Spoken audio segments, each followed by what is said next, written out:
बिस्मिल्लाहिर्रहमानिर्रहीम। मेरे अज बहुत ही प्यारे ते लुडे वीर जनाब राय आशिक अली खरल साहब मेरे वीर का तलक के बंगला वगैरह रिश्ते उकाड़े नाल और हाल तैनात लाहौर ने इन्हें मैंने स्पेशल बुलाया। अज अस जनाब लाहौर पत्ती चौक के नज़दीक के पार्क बैठे हैं। मेरे वीर ने बड़ा वेलकम रखा जनाब राय सादक अली खरल साहब और जनाब मेरे बड़े दो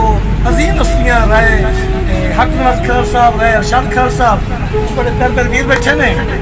इन्हों के हुक्म की तामील करते आया। एक नज़म की फरमाइश है ये तवज्जो करें। राज साहब मैनू प्यार दा राह विखाया भी तुसा, मैनू प्यार दा राह विखाया भी तुसा, मैनू अपना लगदा बनाया भी तुसा, मोहम्मद नबी मैनू बुलाया भी तुसा, मैं नबू मनीदा मनाया भी तुसा, मैनू वादियां ते मिलाया भी तुसा, कसम चा के वादा भुलाया भी तुसा,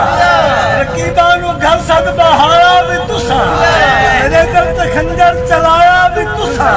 मैनू जग दा हासा बनाया भी तुसा, मेरे टिक्का साहब न पाया भी तुसा। राज साहब अचानक नाराज हो तो हो मर्जी आले और रुआया भी तुसा, जी तुसी फरमाइश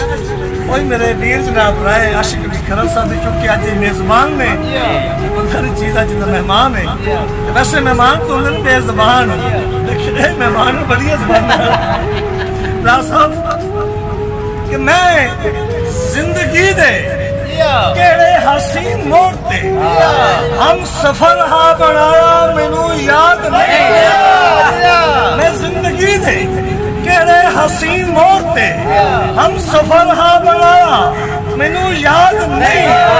मेरे दुखा तिहावा दा धुआं कदा कह दुखाया मैनू याद नहीं, मेरी बेफिक्री दी अल्लाह जवानी नू पक्का रोग लाया मैनू याद नहीं, मैं किन्ने सहारे ते जिंदगी गुजारी मैं की कुछ कमाया मैनू याद नहीं, मैं किन्ने सहारे ते घाटे पे चले मैं की कुछ बजाया मैनू याद नहीं, तू बेज़मीरी दा सारी आयाती कहीं खू गिराया मैनू याद नहीं, और मिलदा तवे है मैं कुछ नहीं सकया उस कुछ दसाया है मैनू याद नहीं, मुकद्दर दे पेड़ मोहब्बत दा जुआ किवें से लहराया मैनू याद नहीं।